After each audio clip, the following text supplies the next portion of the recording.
The next morning, we wake up early like usual. After getting ready and packing my things, I meet the rest of the team downstairs. Amelia's parents wait for us by the door as we finish gathering our things. Her mother's lip trembles as she watches us pack. Are you sure you need to leave so soon? Leanna smiles softly. I wish we could stay longer, but we must be going. Thank you very much for your hospitality. Yep, we need to stay one step ahead of the cops. Of course. You're all welcome here at any time. Amelia's mom hands us parcels. I packed all of you some food for your journey. Oh, we couldn't possibly. She tuts and forces the parcels into our hands. I won't take no for an answer. Amelia packs hers without protest, and the rest of us follow suit. We turn to her family one last time before leaving. Thank you again. It's been a lot of fun. Thanks for having us. Thanks, it was nice to meet you. Thanks. Farewell, Mother. Father. Her mother squeezes each of us in one big hug. When she hugs Leanna, she pauses. Please take care of our daughter. I will. After one final goodbye, we leave their house and make our way back towards the town. We pass the inn and other shops, but we don't make any stops. Eventually, we pass through the town gates. We continue down the familiar dirt paths surrounded by greenery. Most of our journey is uneventful. I've become more accustomed to the walking in the silences, but I still wish the journeys to our destination weren't so long. It can get pretty boring. Just as I think that, something darts in front of me. Let's grab it. Whoa! I lunge for whatever it is, and my hands brush against its fur as I reach for its tail. It evades my grasp and hops into a bush. The pongo waddles over to the bush and watches it curiously. Boy? The bush remains still. The pongo cocks its head to the side. Boy? Then he sticks his head into the bush. He immediately retreats as a claw swipes at him. He rushes back to me and hides behind my leg. Boy. He huffs. I mean, you did just go and bother it. The pongo pouts, looking betrayed. Boy? Sorry, Pongo. You know I've always got your back. No, I don't. He perks up. Boy? So, what was that thing? It's a sabali. Leanna seems more excited than usual to see an animal. What's that? Basically an overgrown rodent. Untrue. Sabali are not part of the rodent family. They're way cuter than rodents. I didn't get a very good look at the thing when it raced by. What is it? Because from what I saw, it looked kind of like a baby bear with long claws and a very long tail. That's a pretty accurate description, actually. They're very rare. Since you saw one, you're going to have good luck. Zach looks unimpressed. I don't see how lucky it can be if it almost tripped him up. Well, they tend to hide from people. If one lets you spot it, then that must mean you're special. Such superstitions originated back when primitive societies were learning to recognize dangerous species from harmless ones. Because the Sabali feed on insects and small rodents many would deem to be pests, they are recognized as a harmless and even helpful animal. As such, many humans wished to domesticate them as pets. But the Sabali are timid creatures and shy away from most other animals, especially ones which are considered threatening. Thus, the Sabali were regarded as lucky due to the difficult nature of witnessing one. In reality, there is no luck involved. I see. Kira pouts playfully at Amelia. Aw, come on, Amy. Let them keep their superstitions. Amelia's eyes widen. Amy? Sure, that's your name, right? That's what your parents called you. It is, but Amelia pauses, then seems to regain her composure. my name is Amelia. Does calling you Amy bother you? Amelia seems uncertain. I did not mean to imply that it is a bother. It is merely a surprise. Aw, well, don't worry, Amy. It's a cute name. Amelia fidgets as Leanna calls her Amy. She tries to speak, but for once seems flustered. Well, it seems that Let's leave Amy alone and move on. We stare at Zach. What? you called her Amy. It's shorter than 3 syllables. Why wouldn't I call her that if she's okay with it? Amelia sighs. Well, if that is what you prefer, then I suppose you may call me as such. But remember, runt only has 1 syllable.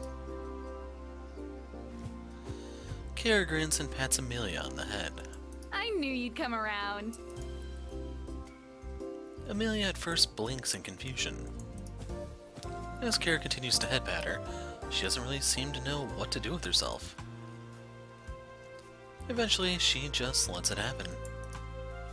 Although Amelia tries to act cool, the touch of pink in her cheeks gives away her true thoughts. I think she likes the nickname. I guess her name is Amy now. Since everyone else is calling her Amy, I guess I may as well too. Plus, as Zach said, it's shorter than the alternative. Well, Pest has one syllable too. Anyway, let's get going. Then again, that's reserved for the Pongo. We resume our journey. For the next 3 days, we travel on foot during the day and make camp at night. And I continues my casting training, but I've made no progress. I've begun to feel discouraged, and although she tries hard to hide it, I can sense the frustration Leanna feels. Why am I having such a difficult time casting? There must be something I'm missing. Since Leanna won't give up on my trainings, I resolve to push past my disappointment and continue to focus myself. On the 4th day, we travel the entire day and set up camp in the evening. As we've all done in our past trainings, Zach, Kara, and Amelia take care of the setup, while Leanna and I find an open area to train. I still dread whenever it's time to train, as I haven't shown any progress. It's starting to feel like a useless chore at this point. Ready? I reluctantly nod. Alright. Just like we've practiced, focus on channeling through the manipulator. As I've done so many times before, I try to do exactly what Leanna says. Just like all my previous attempts, it doesn't work. You've got this. You just have to focus. I'm focusing. I strain with all my might, simultaneously trying to figure out what exactly I'm supposed to be focusing on, and wondering if this is all actually bogus anyway. Leanna watches me intently, waiting for the spark of magic, which doesn't appear. I let go and breathe out in frustration. Try again. Have we considered the possibility that only humans from Terra can cast? Leanna's voice is firm. Just try again. With a heavy sigh, I bring up my hand and try again. As is expected, nothing happens. This is completely pointless. I lower my hand. Maybe I'm just not meant to cast. Suddenly, a strong gust of wind pushes me off my feet and knocks me to the ground. Leanna glares at me, a fierce look on her face. Get up. I cough as I catch my breath and push myself to my feet. What the hell? Leanna raises her arm again. Deflect this. Deflect! Let's dodge. I dive out of the way as Leanna casts another gust of wind. That was close. Don't dodge. Deflect. I balk at the sternness in her tone. Her entire demeanor has changed from a calm, patient teacher to a dangerous mage knight. What's gotten into you? She ignores me and aims another shot of magic. This time I jump out of the way, but she is relentless. She lines up another shot. I don't know what you mean by deflect! Leanna sends another gust after me, which I only narrowly dodge. Before I can get my bearings, another shot of magic comes at me. And then another. Would you just... And another. Hold on. And another. My breathing is short and anger warms my blood. She's shooting off wind blasts so quickly I don't have time to think or move. Her attacks are relentless and keep knocking me down. Another gust of wind soars towards me. Leanna, stop! I take that blast, although it's just as powerful as the others. This time I maintain my footing. That's not deflecting. She frowns in concentration as she ramps up another attack. Then she lets loose another gust of wind. I try to block with my arms, but this blast is stronger than the last and hurls me into the air. I crash painfully on the ground, but force down the pain and get back onto my feet. My breathing is ragged and my body is sore. Leanna's already channeling another attack. I don't know what's gone into her, but I can't keep taking these hits. As she launches another attack, the anger bubbles inside of me and boils over. I throw out my hand and feel the anger shoot down my arm and out of my glowing manipulator a gust of wind which knocks the blast away. Leanna gasps and drops her attacks.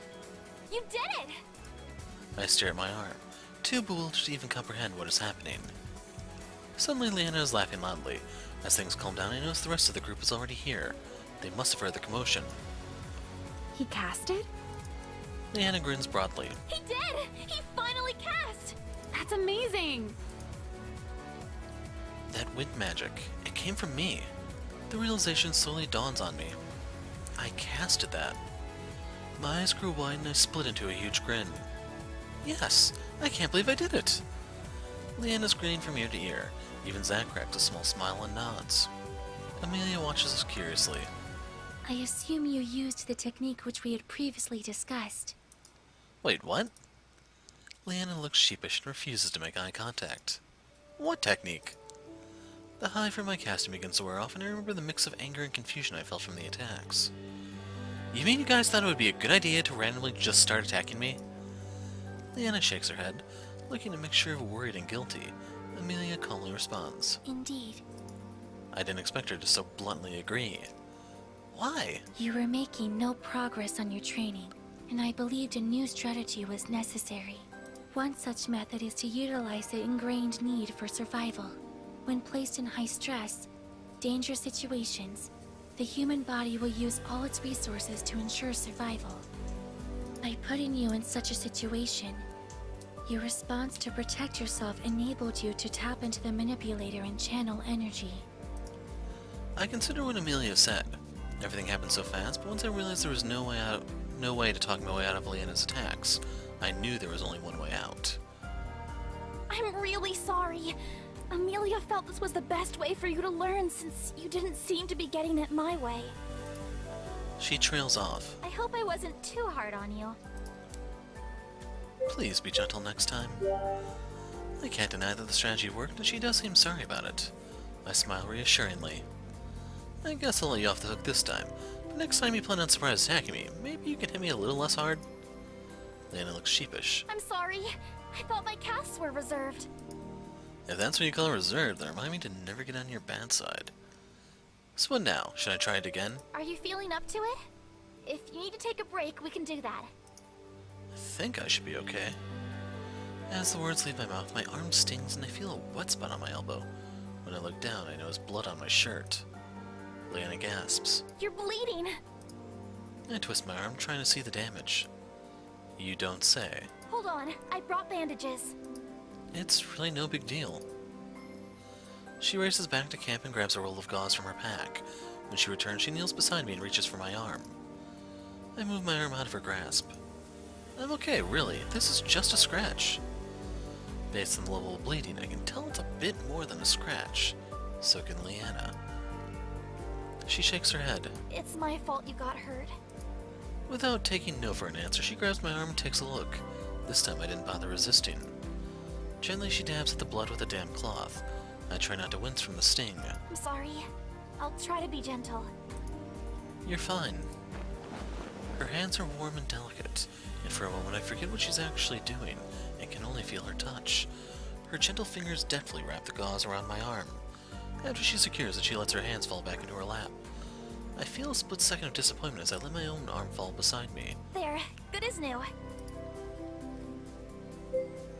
Kiss it better, please. Not quite as good as new.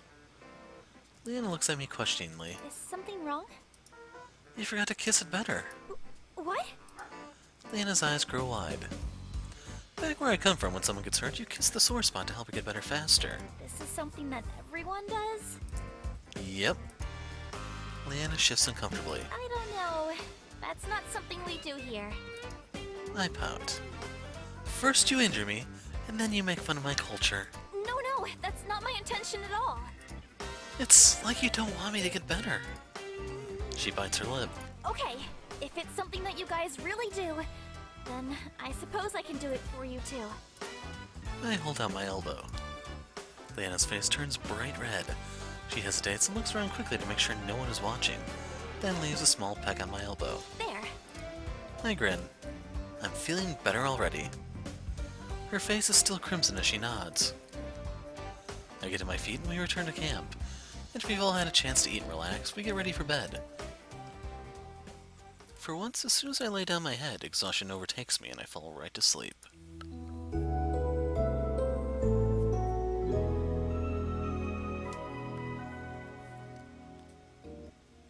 We wake up the next morning and continue our travels.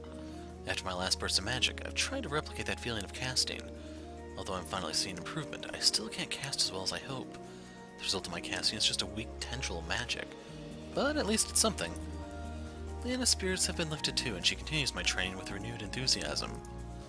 A couple of days pass before the trees become denser as we reach the woods. We must be on the right track. At first, the walk is easy as the trees line a well-worn path, but the deeper in the forest we traverse, the more careful we become of our step as the wild undergrowth tangles our legs. The pongo wobbles unsteadily over the roots and debris on the ground, then hops onto my shoulder. The canopy overhead thickens, blocking out much of the sunlight. Leanna glances uneasily around her. Noticing Leanna, Zack glances around too and becomes grave. I think we stumbled into the Forest of Grieving. Leanna balks. Grieving? The pongo looks concerned. Zack nods. Kara looks curiously at Zack, then watches Leanna gaze suspiciously around her. She seems to put two and two together and grins mischievously. Isn't that the one with all the trapped souls? Leanna's eyes widen and her voice trembles. Trapped souls? So, I'd bet money this is what I chose last time, because it's the logical question at this point. Don't listen to them, they're just teasing you. Leanna blinks. What? No, this is real. I mean, Kara, you've heard of it, right? Kara nods. Yep, the souls get trapped because... Leanna puts her hands over her ears. La la la la la! I don't want to hear this! Amelia puts her hands on her hips. Wow, that loaded really weird. Evidently, Zack, you were misinformed as there is no such place as the Forest of Grieving. No, there definitely is a Forest of Grieving. Right, Kara? Absolutely. If that is true, it is certainly not here. Leanna pouts, her face bright red. You guys are the worst! She rushes closer to Amelia and pointedly ignores Zack and Kara, who pretend to hide their amusement. The pongo shoots the two of them dirty looks. Poi! That's right, Pongo. She scoops him into her arms and hugs him into her chest. The pongo doesn't protest. We continue to walk in silence. As we venture further within the forest, the air feels thick and heavy. The canopy thins out, but the trees themselves have knotted and thick bark, making them seem very old. They brighten with an ethereal blue-green luminescence. Does anyone else feel that? The pongo squirms in Leanna's grasp and hops out before exploring the forest. This place is loaded with magical energy. Is that why it's glowing? The natural formation of crystals is what gives it its coloration. I take my time admiring the natural beauty of the place. Feels like a scene from a fairy tale. Peeking out from behind a tree is a small pink pongo. My pongo hops over to her, and when she realizes she's been spotted, she hops out into view and tilts her head curiously. Boy? The pink pongo looks over at Leanna and gives her a wide grin. Leanna gasps as it hops closer to her. How cute! She reaches out towards the pink pongo, who hops into her arms. Aw, she likes me! Leanna squeals excitedly and hugs her close. Another pongo peeks out from behind a bush and hops over to Leanna. Her grin grows even wider. She opens her arms and the pongo hops in, much to Leanna's delight. Another Pongo! What? Even more pongos pop out from behind the trees and bushes and begin to surround Leanna, who watches them with joy. So many Pongos! She reaches out to all of them, and they each openly receive her affection. Boy? The chorus of poise increases, even more emerge, and soon even Leanna is overwhelmed by the sheer number of pongos. Zack stands as close to the edge of the trees as possible and as far away from the pongos as possible. That's bad grammar. It's not necessarily, I don't know if it'd be grammar, but it's a redundancy that's not needed. Zack stands as close to the edge of the trees and as far away from the pongos as possible. Makes a lot more sense, doesn't it? His hands hover protectively over his discharge as he eyes the pongo suspiciously. May moves from pongo to pongo, seemingly studying the variations. Kara joins in and plays with the pongos closest to her. As even more pongos filter onto the clearing, Leanna's eyes fill with tears. Too many pongos! Oh no. Leanna, are you okay? Her smile is still as wide as ever. She kneels on the ground, holding as many pongos as she can in her arms, but the tears continue to flow.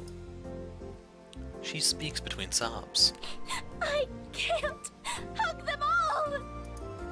Kara comes over and puts a comforting arm around her. It's okay. Just hug as many as you can.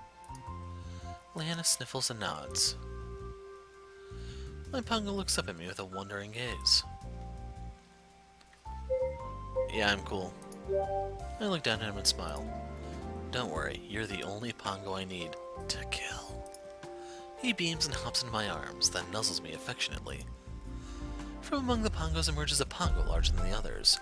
He has a twist of leaves which he wears around his head, and as he passes, all the other pongos seem to settle down in reverence. He pauses in front of Leanna. Boy, Leanna blinks. boy, boy, boy. That was a long string of poise. Yeah, I'm just gonna let her do the talking. Easiest way for guys to get out of the situation, just leave to the woman. Doesn't get manlier than that, am I right? She seems to be the expert on pongo stuff. I certainly have no idea what's going on. My pongo steps up to the larger pongo and speaks in a series of poise. Boy, boy. Boy, boy. The larger pongo seems surprised, then nods. Boy, boy, boy, Boy, boy. Boy, boy, boy. boy.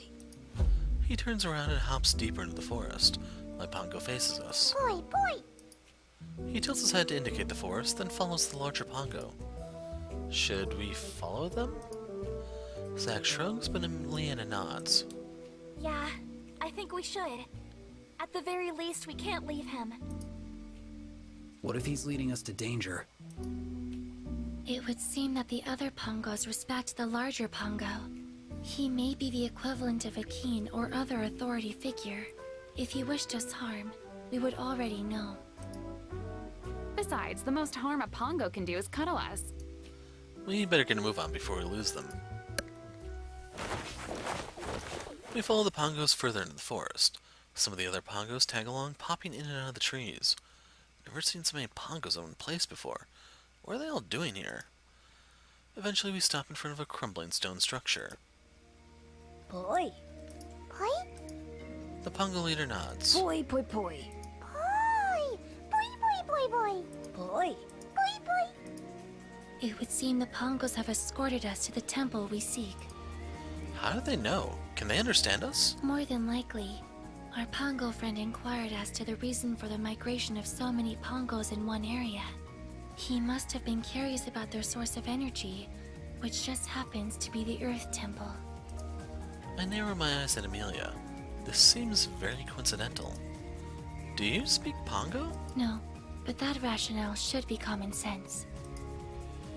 Zack snorts, then tries to cover it up. I look back at the temple. It clearly hasn't been touched in a long time, and half of it is falling apart. Is it safe to go in there? Kara seems excited. Only one way to find out. She marches towards the temple. But what about the pongos? Won't they be upset? Especially considering we intend to absorb the energy. The temples were built over areas of naturally high concentrations of energy, so the temples continuously amass energy at an accelerated rate. Therefore, the amount which we will absorb will be replenished fast enough to not adversely affect the Pongo's ecosystem.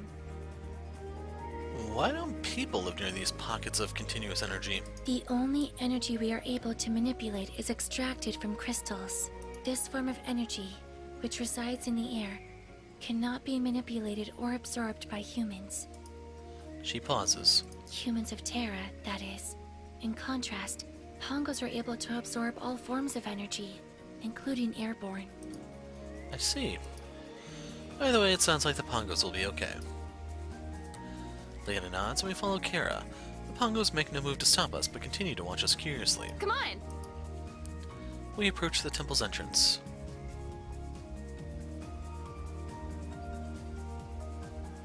The temple structure, at least what remains of it, reminds me of the one from the Fire Temple. It's built with an open front, and I can see where the altars may have stood in the past. Now it's just weathered stone. The columns are still holding up, but I watch them precariously, untrusting of their stability. Vibrant green moss camouflages the gray stones. I have to admit, the view is quite impressive. Kira takes the lead and steps carefully on the stones, obviously testing for traps. The rest of us hang back and let her explore without distraction. Leanna holds onto the Pongos, who seems eager to explore with Kara. After circling through the temple, she returns to us perplexed. Based on the design of the fire temple, I figured the earth temple would have more traps. Or even just one trap, but I found 0. Then we should definitely stay on our guard. Are you doubting my abilities? No! I just meant... Kara giggles. I know. I'm just teasing. Zack grumbles and crosses his arms. Amelia steps up to the temple and starts to have a careful look around. The rest of us slowly filter in too. The Pongo hops out of Leanna's arms and bounces excitedly into the temple. Amy fidgets with her manipulator, much to the curiosity of Leanna. What are you checking? I am searching for any anomalies in these magical readings. The barrier from the last temple resonated a unique signature. If such a thing were to exist here as well, it is highly likely to lead us to the Earth Elemental. Kara shakes her head in wonder. I still can't believe the elementals are real. I wouldn't jump so fast to that conclusion. Seriously? Did you forget about our journey to the fire temple? I didn't. But I don't remember me or the rest of you seeing the fire elemental. Except him. Zack gives me a pointed look. He wouldn't have a reason to lie about it. Exposure to large quantities of magical energy can potentially cause hallucinations. There have been documented cases of such events transpiring.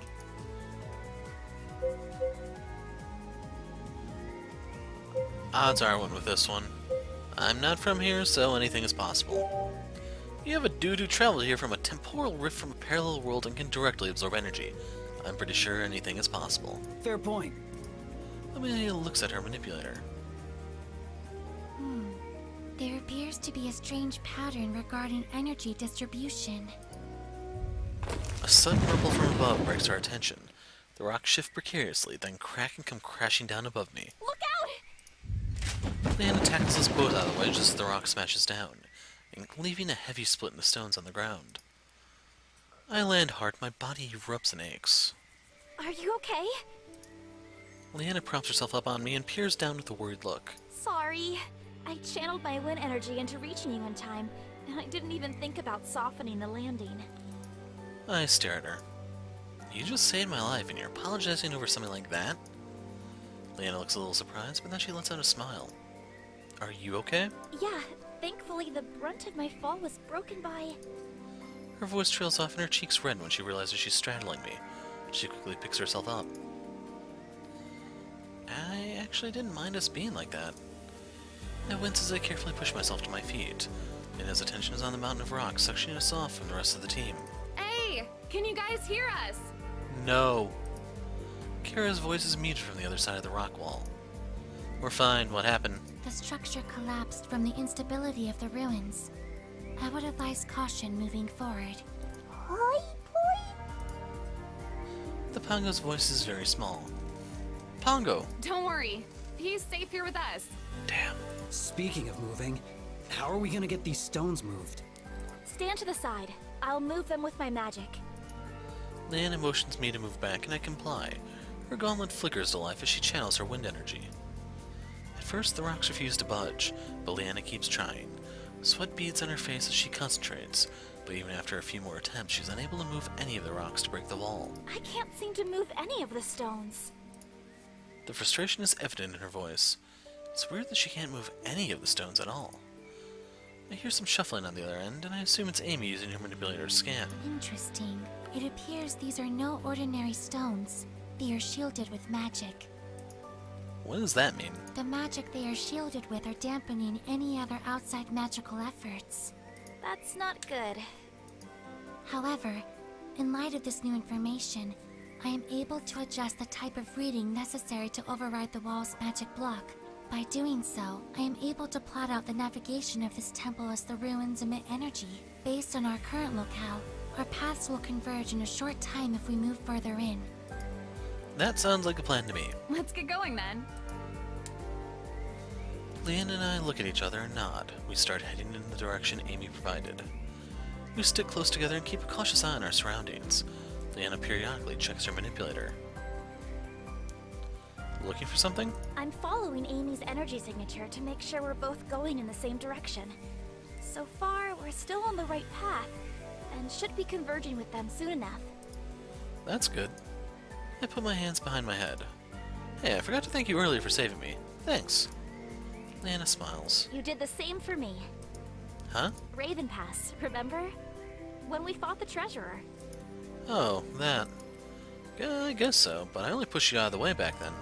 In hindsight, I probably should have also dived out of the way too instead of, eating the blast full force. Moving out of the way would have been a better idea, but it was heroic nonetheless. Leanna smirks. Besides, you find yourself in trouble so often that saving you has kind of become second nature. Wow, rude. Leanna giggles. She seems to be in better spirits as we continue traveling. We turn a corner and find ourselves in a slightly open area. I notice a bit of movement from the corner of my eyes, but when I look over, all I see are the same mossy vines which are covering the entrance of the temple too. That's strange. The energy reading here is higher than usual. What's up? Leanna goes to draw her sword. It's not dormant like everywhere else. I'm scanning active energy here. Before I can react, vines shoot up from the stones of the ruins and converge straight towards Leanna. She gasps and attempts to swing at the incoming vines, but there are too many of them. As they entangle her limbs, she loses the grip on her sword and it clatters to the ground. What is this? For some reason, the vines only target Leanna and have kept a berth around me. Maybe the trap was only sensitive to energy manipulation. Thankfully, I wasn't casting. Leanna struggles to break free in vain as the vines lift her off the ground. Help me down! I pull out my sword, but the vines twist and tangle around her, which makes Leanna a moving target too. Last thing I want to do is accidentally cut her as I'm trying to cut the vines. It might be best that I wait, right? So I think I actually chose this one last time. If you don't free her, I think the others show up and free her. I dash forward with skillful precision, slice down the vines. As my sword cuts through the vines, they writhe and shrink away from Leanna until she's able to wriggle free. Unfortunately, more vines emerge and head straight for me.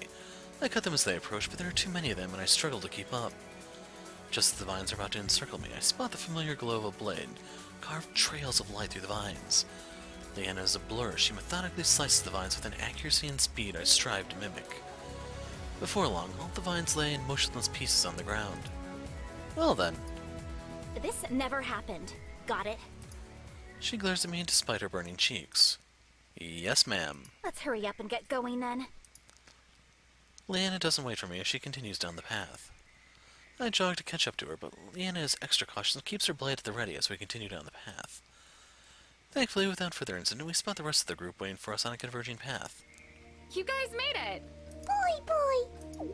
The Pongo bounces over to me and leaps into my arms. Hey, buddy. Kara beams and waves us over. She blinks when she gets a better look at us. Whoa. Did something happen? Leanna clears... Yeah, that's a typo. Leanna clears her throat as a subtle pink tinges her cheeks. Nothing at all. Isn't that right? She shoots me a warning glare. Right, nothing. Kara looks back and forth between us and then grins. Oh, I get it. I mean, you two were alone after all. And she lost control of herself. Leanna's cheeks flare. No, it's not what you're thinking. Kara winks. Right. Nothing happened. Leanna mumbles something incoherent as she pushes past Kara. What is with everyone's overly active imaginations today? The group looks to me for answers. Yeah, nothing happened. Let's get going. I concur. It would be advisable not to spend any more time than necessary here. All right, let's go. Boy. Don't worry about it. The Pongo shrugs as he hops onto my head. With Leanna leading the way, we continue moving forward. We continue down the path of the Earth Temple. So, click in the displayed order. Leaf, water, fire, shadow. Water, ice, dark. Hold on, that's supposed to be wind and that's supposed to be earth. Anyway, dark.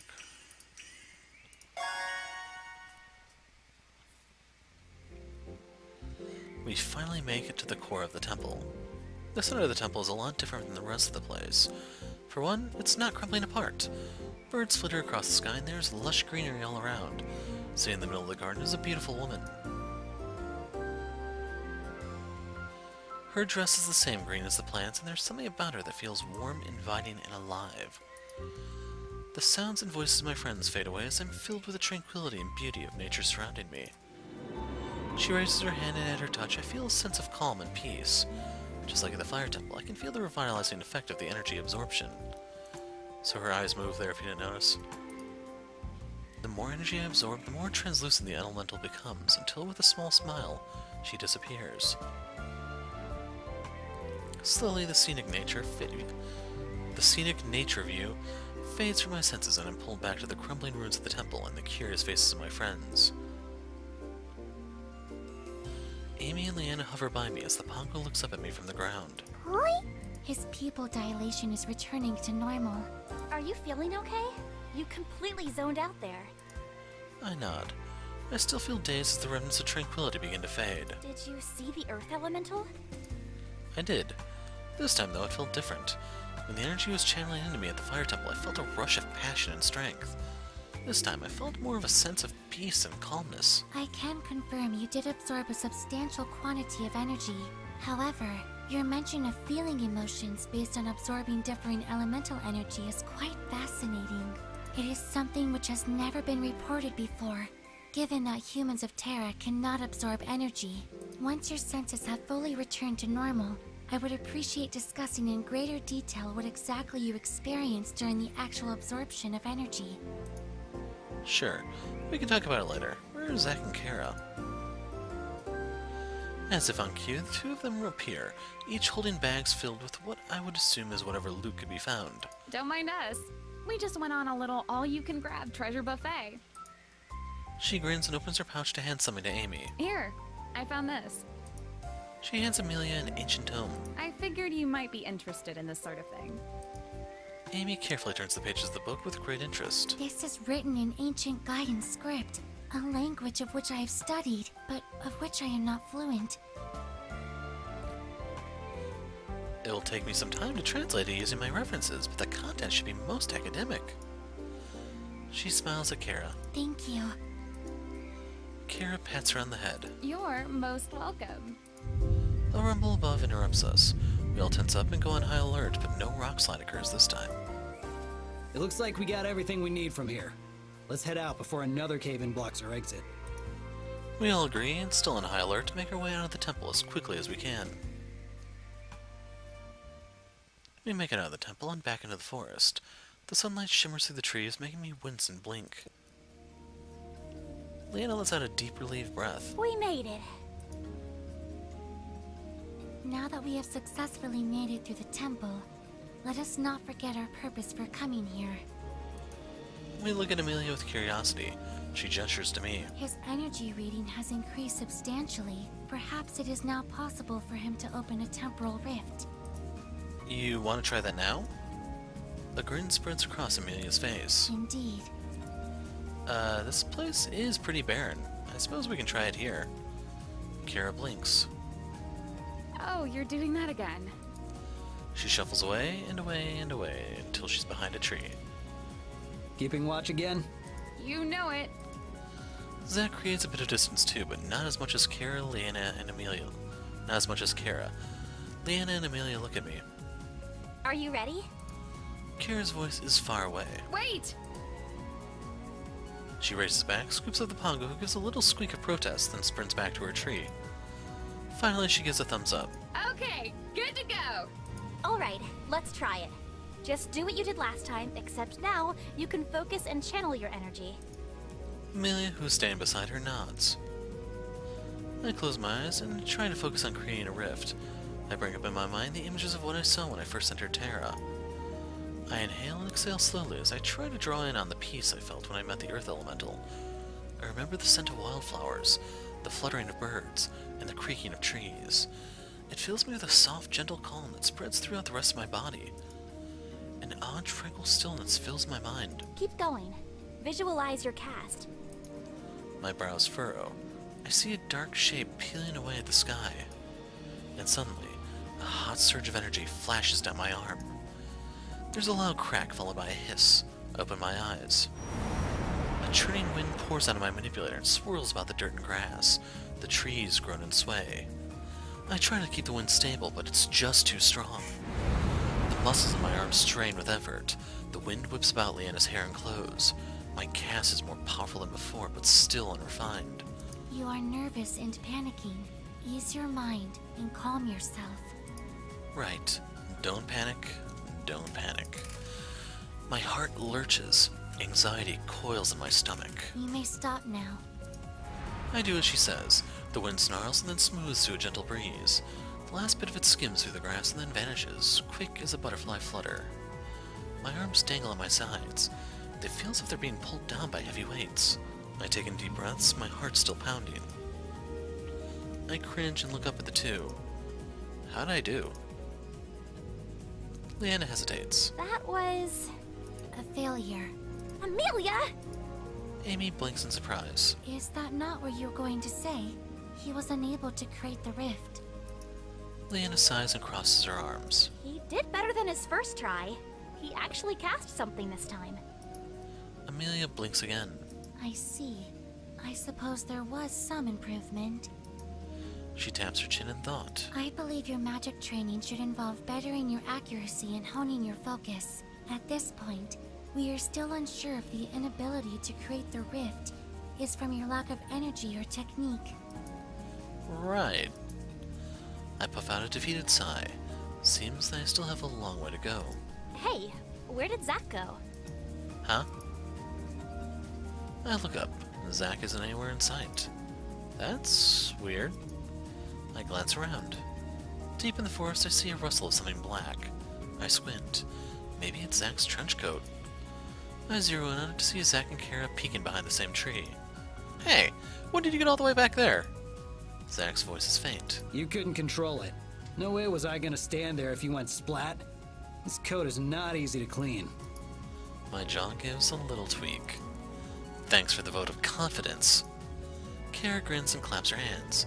She shouts for us to hear her. You put on quite the show. Glad I wasn't there for it, though. Leanna frowns. Okay, it's done now. Can you guys come back? Kara skips over. Zach follows with his arms crossed. So, where to next? According to Elderison's notes, Ellendale is the closest city located to where the ancient people worshipped the air elemental. I believe we will be able to uncover more information from the library there. Kara smiles and ruffles Amy's hair. Sounds great, Amy. Amelia flushes. She coughs and then glances away. Let us be on our way. We hike out of the forest and find a new path. Amy leads us north and we begin traveling on foot for the rest of the day. My legs ache, and by the time the sun starts to disappear, I'm ready to collapse. Maybe I'm still feeling the effects from trying to cast earlier, but all this walking is making me even more exhausted than usual. We keep walking until we find a good campsite. Lena says the large open space would be a good place for me to practice my wind magic in the morning. Amelia sparks a small campfire for us. Zach cooks up another delicious dinner, and by the time I'm done, I can barely keep my eyes open. The rest of the group is still up and talking, but as soon as I lay my head down, I tumble into a deep and fast sleep.